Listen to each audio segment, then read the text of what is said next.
2012 मध्ये मी तैवानच्या एका कंपनीला कामाला होतो आणि त्या कंपनीला कामाला असताना मी भारतात आणि तैवानमध्ये सारखं ये जा करत असे. तर तैवानमध्ये मला बांबू विषयी सर्वप्रथम माहिती पहिल्यांदा मिळाली. तैवानमध्ये बांबू हा अतिश्रीमंत लोकांच्याकडे वापरला जातो. म्हणजे ज्यांच्याकडे आपल्याकडे बांबू हा पुअर मॅन टिंबर म्हणून वापरला जातो, की जो झोपडी बांधण्यासाठी किंवा आपल्याकडे नॉर्मल उद्योग जे सुरू असतात, शिड्यांसाठी, टोपल्यांसाठी वगैरेसाठी आपण बांबूचा वापर करतो. पण मी ज्यावेळेस तैवानमध्ये जायचो त्यावेळेस पाहायचो की तैवानमध्ये बांबूचा खूप मोठ्या प्रमाणात वापर हा अतिश्रीमंत वर्ग करत आहे. मग मी त्या मागच्या गोष्टी जाणून घेतल्या की ह्या गोष्टी कशा होतात, काय होतात, काय केलं जातं, काय टेक्नॉलॉजी ती वापरतात. ह्या सगळ्या गोष्टी शिकत शिकत शिकत मी तैवानवरून भारतात आलो आणि भारतात आल्यानंतर मग ह्या बांबू क्षेत्रात कार्य करायचं आणि बांबू क्षेत्रातून सुरुवात करून आपण कुठलं तर आपली एक वस्तू किंवा उत्पादन तयार करून त्या याच्यामध्ये कार्य करायचं हे मी ठरवलं. नंतर मी तैवानची नोकरी, भल्या मोठ्या पगाराची नोकरी सोडून स्वतः आता बांबू व्यावसायिक म्हणून मी कार्यरत आहे. हा माझा परिचय झाला. बांबू विषयी तुम्ही आतापर्यंत काही बऱ्याच गोष्टी ऐकल्या असतील. पीपीटी लावा सर ते. बांबू विषयी आपण बऱ्याच गोष्टी ऐकल्या असतील. कुठे आहे इथे पीपीटी? हे आहे का? हा, इथं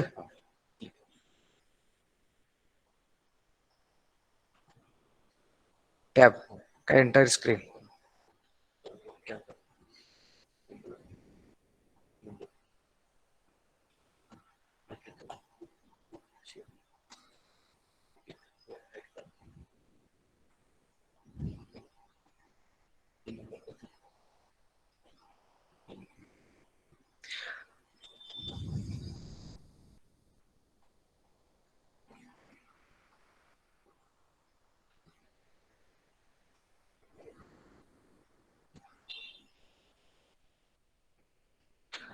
बांबू विषयी आपण बऱ्याच गोष्टी ऐकल्या असाल की बांबू आणि आपण नित्याच्या गोष्टी बांबूपासून कशा तयार होतात ह्याही पाहिल्या असतील. ह्या सगळ्या माहिती तुम्हाला असेलच, पण आपण ह्याच्याही पुढे जाऊन बांबूच्या कशा विविध प्रकारच्या प्रक्रिया करून आपण नवनवीन उद्योग तयार करू शकतो किंवा नवनवीन उद्योगात काम करू शकतो हे आपण पाहणार आहोत आज. बांबूला हिरवे सोने असं म्हणतात. बांबूला हिरवं सोनं म्हणण्यामागचं कारण आहे की बांबू पासून अशी कोणती एक वस्तू तयार होत नाही, म्हणजे जी तुम्ही कल्पना कराल ती वस्तू बांबूपासून तयार होऊ शकते. इतकं बांबूचं व्हेरिएशन आहे आणि वेगवेगळे प्रॉडक्ट तयार होऊ शकतात. म्हणून बांबूला हिरवं सोनं असं म्हणलं जातं. बांबू हा प्लास्टिकला 70% आणि लाकडाला 100% पर्याय म्हणून भविष्यात समोर येऊ शकतो. आजच प्लास्टिक वापरापासून आपण कितीतरी गोष्टी लोक लांब जात आहेत. लोकांना हा विषय आहे की प्लास्टिकला बंदी करून पर्यावरण पूरक वस्तूंचा वापर करण्यावर जोर देत आहे. सरकार सुद्धा या सगळ्या गोष्टींसाठी कार्य करत आहे. आज झाडं जरी तोडायची असतील आपणाला तरी सरकारची परवानगी घेण्याची गरज असते. भविष्यात हीच खूप मोठी अडचण होऊन बसणार आहे की आपल्या दारातलं जरी झाड तोडायचं असेल, आता बांधावलं तोडायचं असेल तर सरकारची परवानगी घ्यावी लागते, पण नंतर दारातलं जरी तोडायचं असेल तरी सरकारची परवानगी घ्यावी लागेल. इथपर्यंत वेळ भयंकर होऊ शकते. म्हणून या सगळ्याला पर्याय काय, तर लाकडाला 100% पर्याय म्हणून बांबूचा वापर भविष्यात होऊ शकतो. आणि प्लास्टिकला कसा होऊ शकतो हेही आपण पुढे पाहणार आहोत. आज बांबू संबंधित व्यवसाय व उपक्रम सुरू करणे ही एक काळाची गरज झालेली आहे. कारण जर प्लास्टिक बंदी झाली तर त्याला सबस्टिट्यूट प्रॉडक्ट आपल्याकडे तयार असणं गरजेचं आहे आणि तो सबस्टिट्यूट प्रॉडक्ट आपण बांबूमध्ये तयार करू शकतो. आता नॉर्मली कुठल्याही व्यवसायासाठी आपणाला त्रास सहन करावा लागतो, बऱ्याच गोष्टींचा त्याग करावा लागतो, समर्पण वृत्तीनं आपणाला काम करावं लागतं. प्लस ह्या सगळ्या गोष्टी करत असताना आपल्या धंद्यात आपणाला आपण संयमी असणं गरजेचं आहे. पण ह्याच गोष्टी ज्यावेळेस तुम्ही बांबू व्यावसायिक म्हणून सुरू कराल त्यावेळेस ह्या सगळ्या गोष्टी तुमच्या 5 पटीनं वाढणार आहेत, ह्याची खबरदारी तुम्हाला घ्यावी लागेल. कारण बांबूमध्ये सहज साधी गोष्ट जरी तुम्ही लोकांना सांगायला गेला की अमुक ही वस्तू बांबूपासून, आता मी सॉक्स तयार करतो बांबूपासून, मी लोकांना ज्यावेळेस सांगायला जातो की हा सॉक्स बांबूपासून तयार झालेला आहे, तर लोक माझ्यावर विश्वास ठेवत नाहीत. कारण लोकांना काय झालंय की जर आपल्याला एखादी गोष्ट माहित नाही तर ती जगात कोणाला माहित नाही असं वाटतं, म्हणून लोक आपल्यावर प्रश्न घेतात. म्हणजे काय की पहिल्यांदा प्रबोधन करणं गरजेचं आहे लोकांचं, आणि एकदा प्रबोधन झाल्यानंतर मग लोकांना समजेल की बाबा ही गोष्ट खरोखरच बांबूची आहे. त्यामुळे पहिल्यांदा आपली जी काही ऊर्जा खर्च होणार आहे ती बांबू पासून ही वस्तू तयार होते आहे हे सांगण्यासाठी करणार आहे, आणि मग राहिलेली आपल्या व्यवसाय वृद्धीसाठी करावं लागणार आहे. आता आपण नॉर्मली बांबू आपल्याला शेतात रानात मिळतो आणि तिथून बांबूचा प्रवास सुरू होतो. आपल्याला माहिती आहे की आपल्याकडे बऱ्याच शिड्या, टोपल्या वगैरे अशा छोट्या मोठ्या वस्तू तयार करणारी बुरुड बांधव आपल्याला लक्षात येतात, दिसतात. ते शेतातून आलेल्या बांबूला प्रक्रिया न करता तशाच पद्धतीच्या वस्तू तयार करतात आणि आपणाला आपल्यापर्यंत त्या वस्तू पोहोचवल्या जातात. पण व्यावसायिक दृष्ट्या जर बांबूमध्ये आपणाला हे करायचं असेल तर त्याच्यावर योग्य पद्धतीनं प्रक्रिया करावी लागते. त्या प्रक्रियेतून बांबूचा वस्तूमध्ये प्रवास सुरू होतो आणि त्या प्रवासानंतरनं ते उत्पादन आपणाला मिळतं आणि ते उत्पादन बाजारात जातं. आता अशा कोणकोणत्या कॅटेगरीज आहेत आणि ज्यामध्ये आपण बांबूचे प्रॉडक्ट तयार करू शकतो, तशा बघितलं तर बांबू हा प्रत्येक क्षेत्रात लागू पडतो. पण आपण त्यातील 4 क्षेत्राविषयी जाणून घेणार आहोत. बांबू मधील 4 क्षेत्रातील व्यवसाय आपण जाणून घेणार आहोत. पहिली कॅटेगरी आहे राऊंड बांबू. जो गोल बांबू नॉर्मली तुम्ही पाहता त्या बांबूपासून तयार होणारे प्रॉडक्ट, हे आपण जाणून घेणार आहोत ह्या क्षेत्रातले प्रॉडक्ट. दुसरी कॅटेगरी आहे बांबू चारकोल प्रॉडक्ट्स. बांबूपासून कोळसा तयार केला जातो आणि त्या कोळशापासून विविध वस्तू तयार केल्या जातात. त्या कुठं केल्या जातात, कशा केल्या जातात आणि कोणकोणत्या वस्तू केल्या जातात हेही आपण आपल्या प्रेझेंटेशन मध्ये पाहणार आहोत. 3 नंबरची गोष्ट आहे बांबू फायबर वस्तू. बांबूपासून फायबर तयार करून कशा वस्तू तयार केल्या जातात त्या आपण 3 नंबरच्या सेक्शन मध्ये पाहणार आहोत. आणि चौथा आणि जो माझा व्यवसाय आहे ज्यात मी कार्यरत आहे तो म्हणजे बांबू टेक्सटाईल प्रोडक्ट्स. यामध्ये आपण टेक्सटाईलचे कोणकोणते प्रोडक्ट्स तयार करू शकतो, कसे तयार करू शकतो, या सर्व गोष्टींची माहिती आपण ह्या चौथ्या सेक्शन मध्ये पाहणार आहोत. बांबू याही 4 क्षेत्राच्या पेक्षा जास्त क्षेत्रामध्ये वापरला जातो, लोक वापरत आहेत. पण आपण ह्या लेक्चरला फक्त ह्या 4 सेक्शन मध्ये 4 क्षेत्रामध्ये बांधत आहोत. राऊंड बांबू प्रोडक्ट्स. आपणाला राऊंड बांबू प्रोडक्ट्स मध्ये जर काम करायचं असेल किंवा एखादा व्यवसाय सुरू करायचा असेल तर आपल्यासाठी स्काय इज द लिमिट. कारण तुम्ही कल्पना केलेली कोणतीही वस्तू तुम्ही ह्या राऊंड बांबू पासून तयार करू शकता. फक्त तुम्हाला ती तयार करण्याची नवकल्पना असली पाहिजे आणि तुमच्याकडे त्याच्या प्रकारचं साहित्य असलं पाहिजे, तर तुम्ही कोणतीही वस्तू या राऊंड बांबू प्रोडक्ट्स पासून तयार करू शकता. आता तुम्ही नित्याच्या वस्तू आपणास माहित आहेत की ज्या बांबूच्या तयार होतात, तर ह्या वस्तू सोडून आपण पुढे पण पाहणार आहोत, इमेजेसच्या स्वरूपात पाहणार आहोत की कोणत्या वस्तू कशा तयार केल्या जातात. पण या सर्व वस्तू तयार करण्याच्या अगोदर याची एक प्रक्रिया पद्धत आहे, ट्रीटमेंट ज्याला आपण म्हणू. कारण बांबूच्या वस्तू आपण ज्या नॉर्मली घरात वगैरे वापरतो बांबू, की आपण थोड्या दिवसानं पाहतो की त्याच्यातून पावडर पडते किंवा त्या बांबूला कीड लागते. मग ही कीड न लागण्यासाठी आणि बांबूची पावडर न पडण्यासाठी एक ट्रीटमेंट करावी लागते ह्या राऊंड बांबू प्रोडक्ट्सला. आणि ही ट्रीटमेंट सीसीबी नावाची असते. ही एकदा ट्रीटमेंट झाली तर बांबूला कुठल्याही प्रकारची वाळवीचा प्रादुर्भाव होत नाही आणि बांबूचा कुठल्याही प्रकारे भुसा पडत नाही. ही प्रक्रिया असते. ह्या प्रक्रियेचा वापर म्हणजे शेतातला बांबू ह्या प्रक्रियेच्या माध्यमातून बाहेर काढल्यानंतर तयार होणारे प्रोडक्ट्स, म्हणजे त्यापासून पुढे आपण मग हँडीक्राफ्ट बनवू शकतो, फर्निचर बनवू शकतो, शोभेच्या वस्तू बनवू शकतो, पर्सनल केअर प्रॉडक्ट्स बनवू शकतो. परत त्याच्यापासून बांबूच्या छोट्या छोट्या पट्ट्या काढायच्या, स्क्वेअर पट्ट्या काढायच्या. त्या स्क्वेअर पट्ट्यांना एक बाइंडिंग एजंटनं, जो नॅचरल ग्लू मिळतो 0 इमिशनचा, त्या ग्लू पासून आपण त्या पट्ट्या जोडायच्या आणि त्या पट्ट्या जोडल्यानंतर मग आपण फ्लोरिंग करू शकतो, प्लायवूड तयार करू शकतो. मग प्लायवूड पासून तयार होणारे सर्व प्रकारचे प्रोडक्ट्स हे तुम्ही तयार करू शकता. राऊंड बांबू प्रोडक्ट्स पासून सगळ्या प्रकारचे प्रोडक्ट्स तयार करू शकता आपण. फक्त आपल्याकडे त्या पद्धतीची यंत्रणा असली पाहिजे आणि आपल्या डोक्यात ती नवकल्पना येणं गरजेचं आहे. आता ह्या आपण नित्याच्या वस्तू पाहिल्या तर ह्यामध्ये टोपल्या असतील किंवा काट्या असतील, ह्या आपल्या नित्याच्या वस्तू आहेत ज्या आपण नॉर्मल बांबू, राऊंड बांबू पासून तयार केलेल्या वापरतो.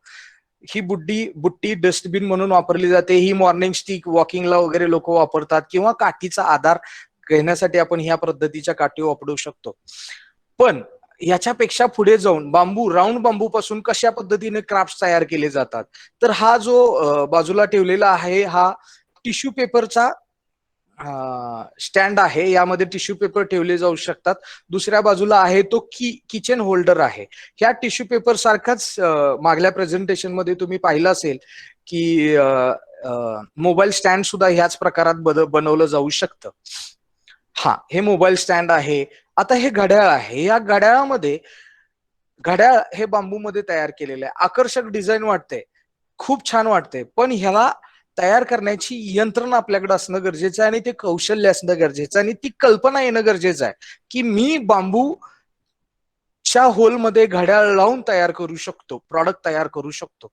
तर अशा पद्धतीनं हे प्रॉडक्ट होऊ शकतात. आता हा बांबू, नॉर्मल बांबू गोल असतो त्यालाच फक्त एक वेगळ्या पद्धतीनं आकार दिलेला आहे आणि त्यापासून फ्रूट स्टँड बनवलेला आहे. आता हेच फ्रूट स्टँड मार्केटमध्ये सर्वसाधारण 500 रुपयापासून 1000 रुपयेपर्यंत विकलं जातं. हे ते फ्रूट स्टँड आहे. काय आहे याच्यामध्ये? काही नाही, फक्त कल्पना वापरल्या. ज्या आर्टिस्टनं हा तयार केलेला आहे त्यानं कल्पना केलेली आहे आणि बांबूला एक विशिष्ट प्रकारमध्ये कट केलेला आहे. हे त्याचं क्राफ्ट आहे. आता गणपती, गणेश हा आपल्यासाठी दैवत आहे. आपल्या गणेशाचं नाव घेऊन प्रत्येक नवीन गोष्टीची सुरुवात केली जाते. तशी गणेशाची क्राफ्ट, ह्या क्राफ्टची किंमत सर्वसाधारण 1500 रुपयापासून सुरू होते, जे पुढे 2000, 2500, 3000, 5000 अशा पद्धतीने जाते. म्हणजे जितक्या छान पद्धतीने तुम्ही त्याचं आर्ट केलेलं आहे आणि जितक्या छान पद्धतीने तुम्ही त्याला प्रेझेंट केलेलं आहे, तितक्या चांगल्या किमतीला तो प्रॉडक्ट विकला जाऊ शकतो. घड्याळ, आता हे घड्याळ असं बांबूपासून तयार होऊ शकतं, ही एक नवकल्पना आपल्या डोक्यात यायला पाहिजे, तरच ही वस्तू तयार होऊ शकते. तशाच पद्धतीनं गणपतीचा मुखवटा तयार झालेला आहे. मग ह्या बांबूपासून, राऊंड बांबूपासून पुढे तुम्ही जाऊन फर्निचर करू शकता. जर हा सोफा सेट बनतोय तर पुढे खुर्च्या बनवू शकता, टेबल बनवू शकतात. राऊंड बांबूपासून तुम्ही काहीही तयार करू शकता. पर्सनल केअर प्रॉडक्ट मध्ये आता यामध्ये काय केलेलं आहे की पट्टी काढलेली आहे बांबूची, छोट्या छोट्या पट्ट्या काढलेल्या आहेत आणि त्या पट्टीला प्रेस केलेला आहे आणि हे सोप स्टँड त्या पट्ट्यांपासून तयार केलेलं आहे. तसंच पर्सनल केअर मध्ये शेविंग ब्रश, राऊंड प्रॉडक्ट, अशा पद्धतीने तुम्ही कोणतेही प्रॉडक्ट बांबूमध्ये करू शकता. आता ह्या क्षेत्राला पुढे जाऊन हा शिनगार्ड आहे. शिनगार्ड, शिनपॅड म्हणतात. नडगीला आपण जो लावतो फुटबॉल खेळताना, हे फुटबॉलचे खेळाडू लावतात, तो प्रॉडक्ट सुद्धा एका अमेरिकेच्या माणसानं तयार केलेला आहे. फुटबॉलसाठी शिनगार्ड, बांबूपासून तयार केलेला शिनगार्ड आहे. मग जर भारतामध्ये फुटबॉल खेळणारी लोक किती असतील आणि फुटबॉल खेळणाऱ्या लोकांमध्ये हे शिनगार्ड वापरणारा प्रत्येक व्यक्ती असतो, मग हा दिसतंय सर ते. तर ह्या प्रॉडक्ट मध्ये किती क्षमता आहे आणि किती लोकांपर्यंत हा प्रॉडक्ट पोहोचू शकतो हे सांगण्याचं उद्दिष्ट इथे आहे. ह्याच बांबूला पुढे गेल्यानंतर हे फ्लोरिंग आहे. फ्लोरिंग, तुम्हाला वाटेल की हे फरशी नॉर्मल फरशी आणि तिला हे लावलेलं आहे, पण ही नॉर्मल फरशी नसून हे बांबूचं फ्लोरिंग आहे. आणि हे भारतामध्ये 2 वर्षापूर्वी मी तैवानवरून एक कंटेनर भरून बांबू फ्लोरिंग इम्पोर्ट केलं होतं आणि आपल्या इथे हुबळीला एक संस्था आहे, त्यांना मी हे फ्लोरिंग विकलं होतं. सांगण्याचं तात्पर्य हे आहे की ह्या फ्लोरिंगचे दर, म्हणजे नॉर्मल जर लाकडाचं फ्लोरिंग तुम्हाला 150 ते 200 रुपये स्क्वेअर फीटला मिळत असेल, तर बांबूचं फ्लोरिंग 450 ते 500 रुपये स्क्वेअर फीट पासून सुरू होतं. इतकी मोठी क्षमता ह्या बांबू फ्लोरिंग मध्ये, आणि ह्याचं किती मार्केट आहे, कारण प्रत्येकाच्या घरात फ्लोरिंग हे असतंच असतं आणि फ्लोरिंगची गरज भासू शकते. त्यामुळे ह्या स्काय इज द लिमिट हे जे पहिलं वाक्य होतं ते ह्या क्षेत्रासाठी परफेक्ट आहे. बांबू चारकोल प्रोडक्ट्स हे आपण दुसऱ्या क्षेत्राविषयी, आता आपण बांबू राऊंड प्रॉडक्ट विषयी माहिती जाणून घेतली. आता आपण बांबू चारकोल प्रोडक्ट्स. बांबू चारकोल म्हणजे काय, की जो आपण कोळसा म्हणून नॉर्मल वापरतो. आता कोळसा झाड तयार होण्यासाठी 20 वर्ष लागतात किमान झाड तयार होण्यासाठी, पण बांबू तयार होण्यासाठी 3 वर्षाचा कालावधी पुरेसा झाला. 3 वर्षानंतर त्याच बांबूचा तुम्ही कोळसा तयार करू शकता आणि त्या बांबूच्या कोळशाला बऱ्याच प्रॉडक्ट मध्ये तुम्ही वापर करू शकता. ते कोणते कोणते आहेत, काय आहे, त्याची प्रक्रिया काय आहे हे आपण पाहू. बांबू चारकोल प्रोडक्टची प्रक्रिया कशी असते, की शेतावर जो बांबू निघतो त्या बांबूला एका मशीन म्हणजे एक चेंबर असतं ज्यामध्ये चारकोल मेकिंगचं मशीन्स असतात. त्या मशीन्स मध्ये बांबू एक चेंबर मध्ये ठेवायचा, त्याला हीट जनरेट करायची, हीट द्यायची, आणि ती हीट दिल्यानंतर जो आपण बांबू ठेवलेला आहे त्या बांबूच्या कोळशामध्ये रूपांतर होतं. ही त्याची प्रक्रिया आहे. आणि ह्यासाठी वेगवेगळ्या मशीन्स असतात, वेगवेगळ्या ग्रेडिंगच्या मशीन्स असतात. त्या ग्रेडिंगच्या मशीन्स काय आहेत हे मी तुम्हाला पुढे चित्र दाखवीन त्यावेळेस मी तुम्हाला सांगेन. ग्रेडिंगच्या मशीन्स म्हणजे काय, की नॉर्मल जो कोळसा तयार होतो तो लंप होतो. त्या कोळशापासून जे काही प्रॉडक्ट तयार होतात ते त्या ग्रेडमध्ये आले. दुसरी ग्रेड जी असते बी ग्रेड, त्याच्यामध्ये त्याच्यापेक्षा मायक्रॉन लेवलमध्ये पावडर तयार केली जाते आणि त्या पावडरचा कोळसा तयार होतो. पावडर पासून वेगवेगळे प्रॉडक्ट्स तयार केले जातात. असे ग्रेडिंग असतात आणि त्या ग्रेडिंगची मशीन्स पण असतात. तयार होणाऱ्या वस्तूमध्ये आणि भविष्यातील संधी. तयार होणाऱ्या वस्तूंमध्ये बांबू चारकोल पासून म्हणजे नॉर्मली चारकोल पासून ज्या कुठल्या वस्तू तयार होतात त्या सर्व वस्तू आपण बांबू चारकोल पासून बनवू शकतो. आता बांबू चारकोल इंडस्ट्री मध्ये असलेल्या हे बांबूचे चारकोल आहेत. हा नॉर्मल आपला हिरवा बांबू आहे आणि हा बांबूला जाळल्यानंतर बांबू चारकोल म्हणजे जळलेला बांबू. हा जळलेला बांबू जो आहे हा बांबूचा कोळसा आहे. इथे वेगळ्या पद्धतीने दाखवलेला आहे. तर ह्या बांबूच्या चारकोल पासून आपण बरेच कॉस्मेटिक प्रोडक्ट तयार करू शकतो. आता हा सुद्धा ऍक्टिव्हेटेड बांबू चारकोल पावडर तयार केलेली आहे. ही फेशियल साठी केलेली आहे. फेस हा आहे एअर प्युरिफायर. बांबू चारकोल पासून म्हणजे जो काही मोठा भाग असेल बांबूचा, लम्स म्हणू आपण त्याला, त्या याच्यापासून तयार केलेला एअर प्युरिफायर आहे. आता हे एअर प्युरिफायर आजच्या प्रदूषणिक वातावरणामध्ये काय करतात, तर ह्याचे बेनिफिट्स असे आहेत की हा हवेतील दुर्गंधी खेचून आपल्या ह्याच्यामध्ये साठवून ठेवतो. याच्यासाठी बांबू एअर प्युरिफायर उपयोगी पडतो. आता शहरामध्ये ह्याला वापरण्याचा ट्रेंड प्रचंड प्रमाणात मोठ्या प्रमाणात सुरू झालेला आहे आणि ही नॉर्मल 100 ग्रॅमची पिशवी आहे. 100, 200, 500 अशा ग्रॅमच्या पिशवी असतात. 100 ग्रॅमची पिशवी सर्वसाधारण एक 10 बाय 10च्या रूम साठी सफिशियंट असते. याला काही नाही, याला फक्त रूम मध्ये ठेवायचं आणि त्याचं काम ते चालू करतं. नैसर्गिक प्रक्रिया आहे, कोणत्याही प्रकारचं केमिकल नसल्यामुळे, इको फ्रेंडली प्रोडक्ट असल्यामुळे लोक याच्या मागणीसाठी प्रचंड प्रमाणात मागणी आहे.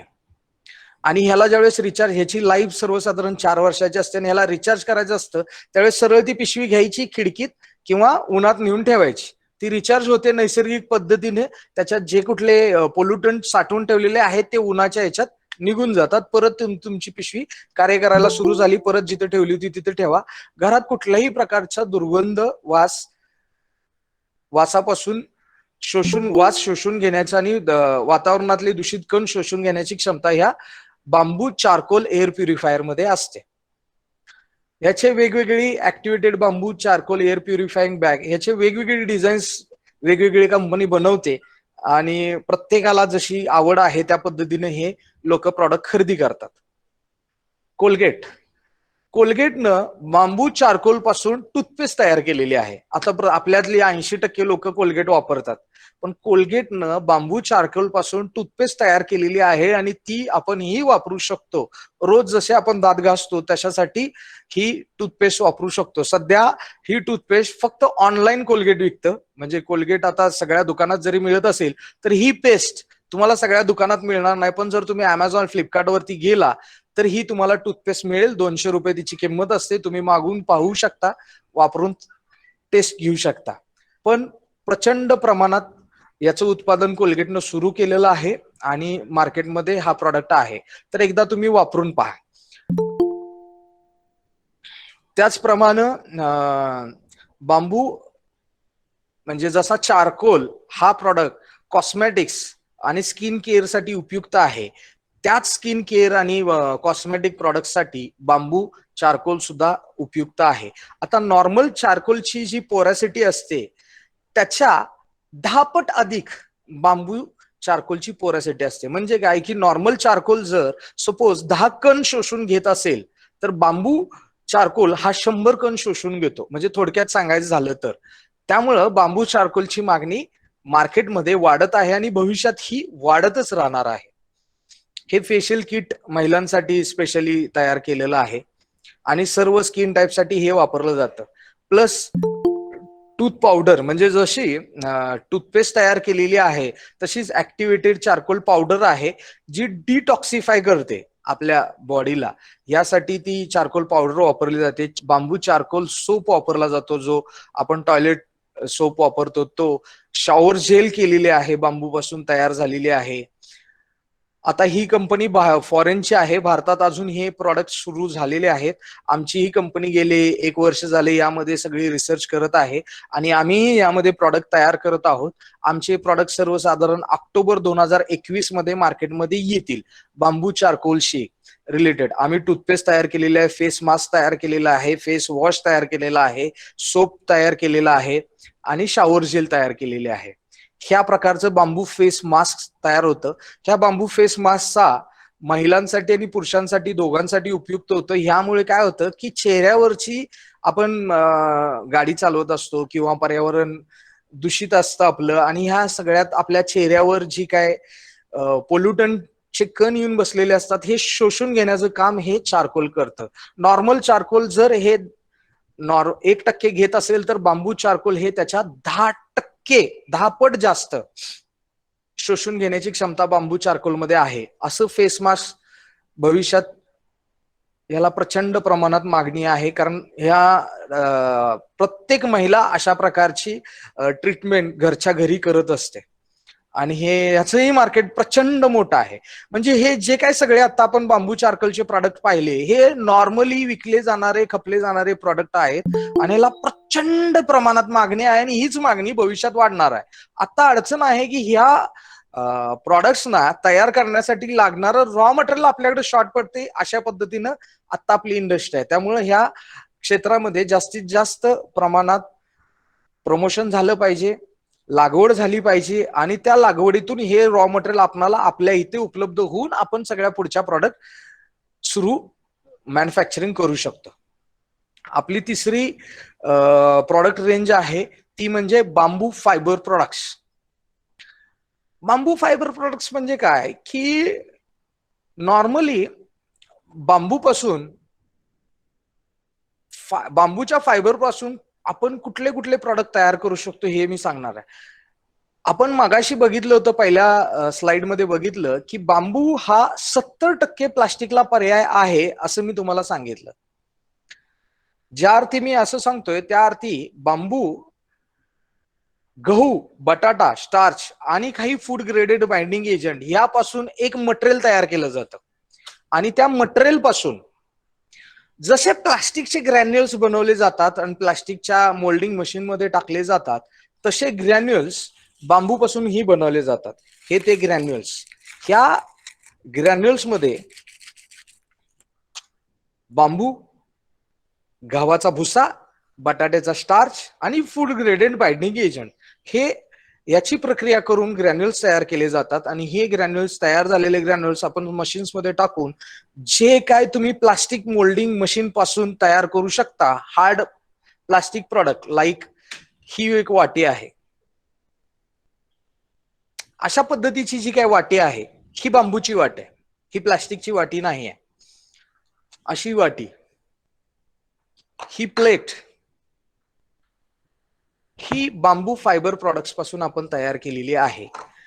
आणि असे असंख्य प्रॉडक्ट, जे कुठले प्रॉडक्ट तुमचे हार्ड प्लास्टिक पासून तयार होतात, हे सगळे प्रॉडक्ट आपण बांबू फायबर प्रॉडक्ट्स मध्ये तयार करू शकतो. जे आपण प्लास्टिक जो काय आपला रॉ मटेरियल आपण तयार केलेलं आहे ते प्लास्टिक मोल्डिंग मशीन्सवर वापरायचं. कारण महाराष्ट्रात आज तुम्ही प्रत्येक शहरात खेडेगावात जा, प्लास्टिक मोल्डिंग मशीन असते. कारण प्लास्टिक हा आपल्या जीवनाचा अविभाज्य घटक झालेला आहे. पण पर्यावरण पूरक नसल्यामुळे आजकाल त्या प्लास्टिक वापरण्यावर थोड्या प्रमाणात अवेअरनेस क्रिएट झालेला आहे आणि लोक प्लास्टिक वापरापासून वाचत आहेत. पर्यावरण पूरक काय आहे ह्या गोष्टी पाहण्यास लोकांनी सुरुवात केलेली आहे आणि त्याचा पर्यावरण पूरक वस्तूंचा वापरण्याकडे कल असल्यामुळे त्याचा प्रचंड मोठं बाजार आणि प्रचंड मोठा मार्केट आज आपल्याला उपलब्ध आहे. तर ह्यापासून तयार होणाऱ्या वस्तू कुठल्या आहेत? बांबू फायबर मी काही तुम्हाला दाखवल्या. हा, आता यामध्ये तुम्ही पाहिलं असेल बांबू, coir, rice husk, coffee husk, pen barrel, wood chips, coffee grounds आणि पाईन नीडल्स या सगळ्याचं मिक्सचर करून, म्हणजे ही आपली ऍग्रिकल्चर वेस्ट आहे. गव्हाचा भुस्सा आपण काय करतो हे आपल्या सगळ्यांना माहिती आहे. पण त्याच भुशाला बांबूच्या तुकड्याबरोबर मिक्स करून याची प्रक्रिया केली जाते आणि रॉ मटेरियल तयार केलं जातं. हे रॉ मटेरियल असं दिसतं. हे जे मी मगाशी तुम्हाला दाखवलं हा प्रॉडक्ट, हा सेंटरमध्ये जो हे वापरलेला आहे विदाउट कलर, त्याच्यापासून तयार केलेला आहे.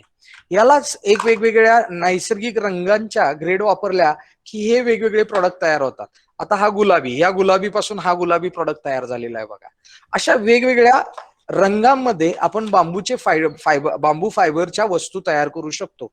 जशी पूर्ण प्लास्टिकची, हार्ड प्लास्टिकची रेंज आहे, पातळ प्लास्टिकच्या पिशव्या सोडून हार्ड प्लास्टिकचे जेवढे काय प्रॉडक्ट्स आहेत ते सगळे प्रॉडक्ट आपण बांबू फायबर प्रॉडक्ट्स पासून बनवू शकतो. कुठले कुठले ते आपण पाहू.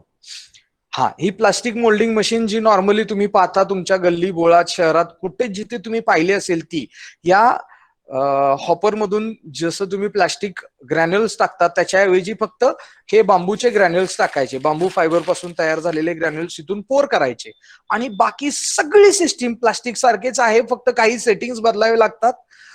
ती सेटिंग्स बदलायची, हिटिंग अरेंजमेंट असते या मशीनची ती थोडीशी बदलायची, थोडीफार सेटिंग बदलली की तुम्ही जी प्लास्टिक मोल्डिंग साठी जी मोल्ड लावलेली आहे त्याच मोल्ड मध्ये हे सगळे प्रोडक्ट तयार केले जातात. कुठले ते आपण पाहू. हा, हा कॉफी मग आहे. हा नॉर्मल कॉफीचा बनवलेला आहे आणि हा कलर ग्रॅन्युल पासून बनवलेला आहे. तुम्ही हे चेस पीसेस जे बघत आहात, चेसचे ज्या काही सोंगट्या बघत आहात, ह्या सुद्धा बांबू पासून बनलेल्या आहेत. फक्त जो खालचा बोर्ड आहे तो लाकडी आहे, याच्यात पण ह्या पीसेस बांबूच्या फायबर पासून बनवलेले आहेत, मोल्डिंग करून बनवलेले आहेत. हे कॉफी मग मोल्डिंग करून बनवलेले आहेत. हा फक्त कॉफीचा कलर मिक्स करून कॉफी आणि बांबूच्या ह्याच्यापासून तयार केलेला मग तयार केलेला आहे. हे मग, ही आता ह्यातली एक वाटी मी तुम्हाला आता दाखवली, हा कॉफी मग किंवा चहाचे कप असतील आपले, हे सगळे या पद्धतीनं प्लास्टिक मोल्डिंगच्या मशीनवर बांबू फायबर रॉ मटेरियल पासून तयार केलेले आहेत.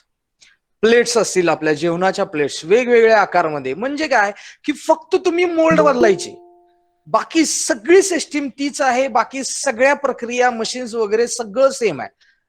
मोल्ड बदलायची, सेटिंग बदलायचं, काम चालू. आपल्या घरात ज्या डायनिंगसाठी आपण वस्तू वापरतो त्या सगळ्या ज्या प्लास्टिकच्या असतात त्या सगळ्या आपण बांबूपासून तयार करू शकतात. प्लस आपल्याकडे प्लास्टिकचे चिमटे आपण कपडे वाळवण्यासाठी वापरतो किंवा बाउल्स असतील मोठमोठे, ह्या पद्धतीच्या सगळ्या रेंज मधले प्रॉडक्ट्स आपण तयार करू शकतो. आता प्लास्टिकच्या कुंड्यांचं खूप मोठं प्रस्त आपल्याकडे लावलेलं आहे. कारण काय होतं, आपल्या शहरामध्ये बाग तयार करण्यासाठी जागा कमी असते. मग शहरात राहणारी माणसं आपल्या फ्लॅटमध्ये कुंड्या ठेवण्याचा प्रकार करतात. त्या कुंड्या प्लास्टिकच्या असतात. काय होतं, झाड त्याच्यामध्ये वाढतं पण झाडाला जास्त वाढण्यासाठी अशा पद्धतीनं प्लास्टिक असल्यामुळे त्याला त्याची बाधा होते, त्या झाडाची वृद्धी होत नाही त्या पद्धतीनं, ते झाड तसंच होतं आणि कालांतरानं ते झाड मरून जातं. पण ह्या कुंड्या ज्या आहेत ह्या बायोडिग्रेडेबल मटेरियल पासून, ज्या बांबू फायबरचं जे हे आपलं मटेरियल आहे ह्यापासून तयार केलेले आहेत, ज्या कंपोस्टिंगला टाकल्यानंतर 3 महिन्यामध्ये याचं कंपोस्टिंग होतं, डिग्रेड होतात. ह्याच्या मुळ्या जर वाढलं, झाड वाढलं, तर तुम्ही अख्खच्या अख्खं झाड कुंडी सहित नेऊन जर जमिनीत लावलं तर त्या कुंडीतनं मुळ्या बाहेर पडून जमिनीत जातील. अशा पद्धतीच्या ह्या कुंड्या आहेत ज्या आपण बांबू फायबर प्रॉडक्ट्स पासून बनवलेल्या आहेत.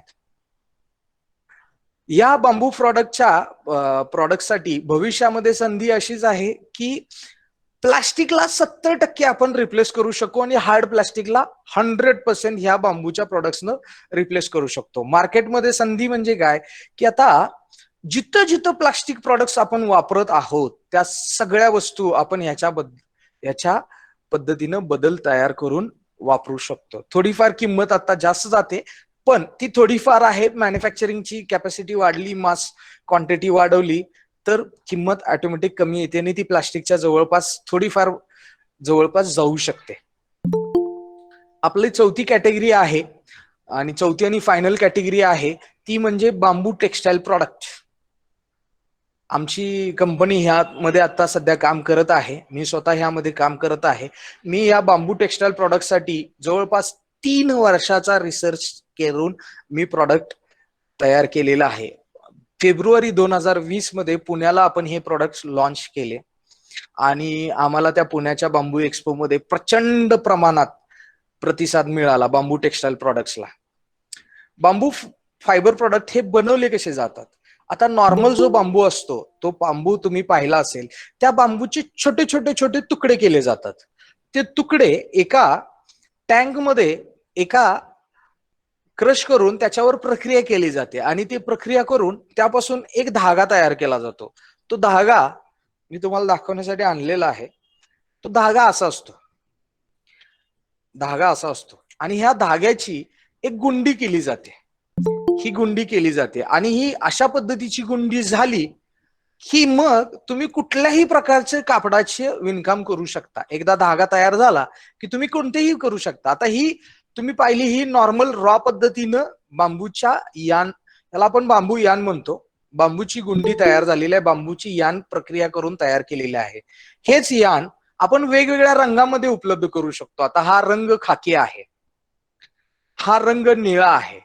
अशा वेगवेगळ्या पद्धतीमध्ये आपण हे बांबूपासून यान तयार करू शकतो आणि हे यान एकदा तयार झालं की मग फक्त आपण त्याला मशीनवर लावायचं आणि त्याच्यापासून प्रॉडक्ट तयार करायच्या. मग आता त्याच्या विविध मशीन्स असतात. सर्क्युलर निटिंगच्या मशीन्स असतात, फ्लॅट निटिंगच्या मशीन्स असतात. सर्क्युलर निटिंग मध्ये गोल असलेल्या सर्वसाधारण प्रॉडक्ट्स असतात, म्हणजे सॉक्स असतील, स्लीव्ज असतील, कानटोपे असतील, अशा पद्धतीचे गोल्स किंवा आपली इनरवेअर असतील, अशा पद्धतीच्या सर्क्युलर निटिंग पद्धतीने केल्या जातात. टेक्सटाईल मध्ये फ्लॅट निटिंग मध्ये आपल्या कापडाचे टी शर्टचं कापड असेल किंवा इतर कापड असतात ती फ्लॅट निटिंग मध्ये तयार केली जातात आणि मग त्याला स्टिचिंग करून आपल्यापर्यंत ते मटेरियल पोहोचलं जातं. आता ह्यासाठी असलेलं बाजार, कारण कपडे घालणारा प्रत्येक व्यक्ती कपडे घालणाराच असतो आणि आज पर्यावरण पूरक गोष्टी खरेदी करण्याचा कल असल्यामुळे ह्या प्रॉडक्ट्सला हळूहळू खूप मोठ्या प्रमाणात मागणी वाढत आहे. आता ह्यापासून तयार होणाऱ्या कोणत्या वस्तू आहेत आणि ह्याच्यासाठी भविष्यातील संधी कशा आहेत हे आपण पाहू. सगळ्यात महत्वाचा बांबूपासून तयार होणारा प्रॉडक्ट म्हणजे हा बांबूचा टॉवेल. हा फ्लॅट निटिंग मध्ये तयार होतो आणि हा प्रॉडक्ट तयार करण्याची एक वेगळीच प्रक्रिया आहे. ह्या धाग्यापासून, बांबूचे धाग्यांपासून फ्लॅट निटिंग केलं जातं आणि कधी कधी 2 वेगवेगळ्या प्रकारचे, आता ह्या वेगवेगळ्या पद्धतीने डाईंग केलं जातं. अशा पद्धतीचे हे टॉवेल्स आहेत. इनरवेअर हे फ्लॅट निटिंग मध्ये बनवलं जातं आणि एकदा कापड तयार केलं जातं आणि त्यापासून मग टी शर्ट असतील किंवा ट्रॅक पॅन्ट असतील अशा पद्धतीच्या तयार केल्या जातात. इनरवेअरचा बेनिफिट असा होतो बांबूच्या इनरवेअरला की नॉर्मली आपल्या शरीराचा घाम श्रवण करून घेण्याची क्षमता, आपल्या शरीरातून जो घाम स्राव होतो तो शोषून घेण्याची क्षमता बांबूची ही इतर कुठल्याही कापडापेक्षा 5 पटीनं जास्त आहे. त्यामुळं आपल्या शरीरावरचा घाम पटकन शोषून घेण्याची क्षमता ह्या बांबू फॅब्रिकमध्ये असते आणि इनरवेअरला शक्यतो आपल्याला तो उपयुक्त ठरतो. तसंच पायाला सुद्धा बांबूचा सॉक्स हा बेनिफिट का देतो, तर पायालाही आपल्या घाम येतो राहतो आणि त्या घामाचा शोषून घेण्याची क्षमता बांबूची जास्त असल्यामुळे आपला पाय हा थंड आणि कोरडा राहतो, पायाची त्वचा ही थंड आणि कोरडी राहते. प्लस सॉक्सला एक वास येण्याचा त्रास लोकांना बराच होतो. म्हणजे साधं नॉर्मली आपण कुठेतरी गेलोय, शूज काढायची वेळ आली तर आपण पहिला विचार डोक्यात येतो, अरे माझ्या सॉक्सला वास तर नाही ना येत. मग हा कुठल्याही प्रकारचा वास बांबू सॉक्सला किमान 10 दिवस न धुता जरी वापरला तरीही येत नाही. आणि बाय द वे हे आपलं स्वतःचं प्रॉडक्ट आहे, जे रनिंग आहे, जे 2020 मध्ये आपण फेब्रुवारी 2020 मध्ये लॉन्च केलेलं आहे. अशा पद्धतीचं हे प्रॉडक्ट आहे. या प्रॉडक्टला टेक्सटाईल मधील कुठल्याही प्रॉडक्टला भविष्यात येणाऱ्या संध्या प्रचंड मोठ्या प्रमाणात आहेत, प्रचंड मोठ्या प्रमाणात. कारण असा कोणताही व्यक्ती मिळणार नाही की जी ह्यातली मागल्या कुठल्यातली वस्तू वापरत नाही. असा एकही व्यक्ती मिळणार नाही आपल्याला. प्रत्येक जण प्रत्येकाच्या पद्धतीनं वेगवेगळ्या गुणवत्तेचे, वेगवेगळ्या क्वालिटीचे प्रॉडक्ट्स वापरत असतो. तर अशा पद्धतीनं आपण आता 4 विविध क्षेत्रातील माहिती तुम्हाला मी तुमच्यापर्यंत पोहोचवलेली आहे. माझी वेबसाईट आहे bambusocks.in आणि आपलं ऑफिस आहे बांबू सॉक्सचं ऑफिस आहे, हे शाहूपुरी 3ऱ्या गल्लीत आहे कोल्हापूरला. हा माझा पत्ता आणि हा नंबर वगैरे मी इथे दिलेला आहे. तुम्ही याच्यापेक्षा माहिती वगैरे विचारू शकता किंवा तुमचे प्रश्न काय असतील तर तुम्ही मला प्रश्न तुमचे सांगू शकता. मी तुमच्या प्रश्नांची उत्तरं देण्यासाठी इथे आहे. सर हे बंद करूया आणि प्रश्न घेऊया.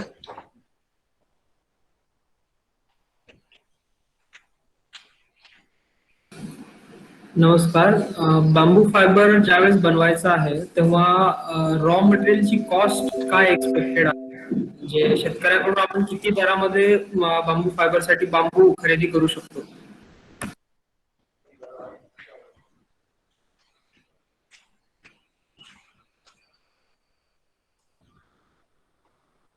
हॅलो.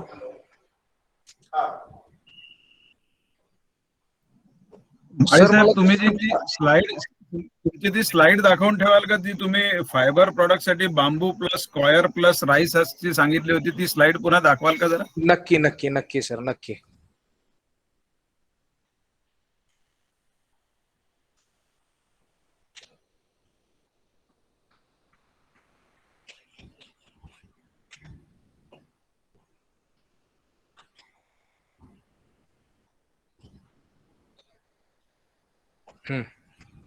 दिसते का सर तुम्हाला आता?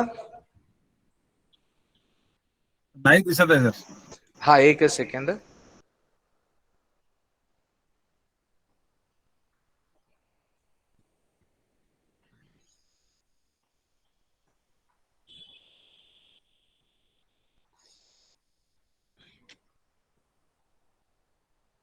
हा सर. Yes sir. हा सर, थँक्यू थँक्यू.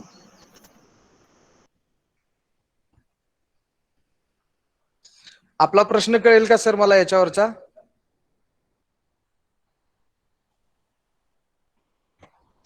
प्लास्टिकच्या कंपॅरिझन मध्ये बांबूच्या प्रोडक्टची लाईफ किती असतो?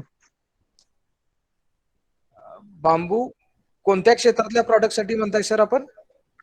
जे आपण प्लास्टिकचे अल्टरनेट म्हणून प्रोडक्ट्स जे बनवतो बांबूचे, ओके ओके ओके. त्यांचा कंपॅरेटिव्ह लाईफ स्पॅन किती येऊ शकतो? हा लाईफ स्पॅन सर बांबूला कुठल्या पद्धतीचं थिकनेस वापरलेलं आहे. आता नॉर्मली जर प्लास्टिकची वस्तू जर 2 mm थिकनेसची असेल तर तिची एक 2 वर्षाची लाईफ असते. तीच लाईफ बांबूच्या याला पण मिळते सेम. फक्त प्लास्टिक हे डिग्रेड होत नाही. हे बांबूपासून तयार झालेल्या फायबरच्या वस्तू ह्या कंपोस्टिंगला टाकल्यानंतर एक सर्वसाधारण 3-4 महिन्यात कंपोस्ट होतात, डिग्रेड होऊन जातात सर, नॉर्मल होम कंपोस्ट कंडिशनला. ओके. हो. बॅम्बू प्लास्टिकचे जे ग्रॅन्युल्स आहेत ते बनवण्याची टेक्नॉलॉजी इंडियामध्ये सध्या अवेलेबल आहे का, आणि असेल तर ती कितपत पुढे गेलेली आहे? हा, आता ही जी काय ग्रॅन्युल्स आहेत, हे पहा, हे तुम्हाला ग्रॅन्युल्स दिसत आहेत का? येस. हा, ही ग्रॅन्युल्स आहेत, ही एका सरकारी संस्थेच्या मदतीनं माझे एक मित्र आहेत त्यांनी डेव्हलप केलेली टेक्नॉलॉजी आहे ही, आणि त्यांच्याकडे प्रचंड प्रमाणात त्यांनी त्याचं मॅन्युफॅक्चरिंग सुरू केलेलं आहे. महाराष्ट्रातील डिस्ट्रीब्युशनचा अधिकार त्याचा आपल्याकडे आहे, आमच्या कंपनीकडे आहे. तर हे ग्रॅन्युल्स तुम्ही उपलब्ध करून आपल्याकडे उपलब्ध होऊन मिळतील तुम्हाला, किंवा तुम्ही याची कंपनी साऊथ इंडियामध्ये आहे त्यांच्याशी डायरेक्ट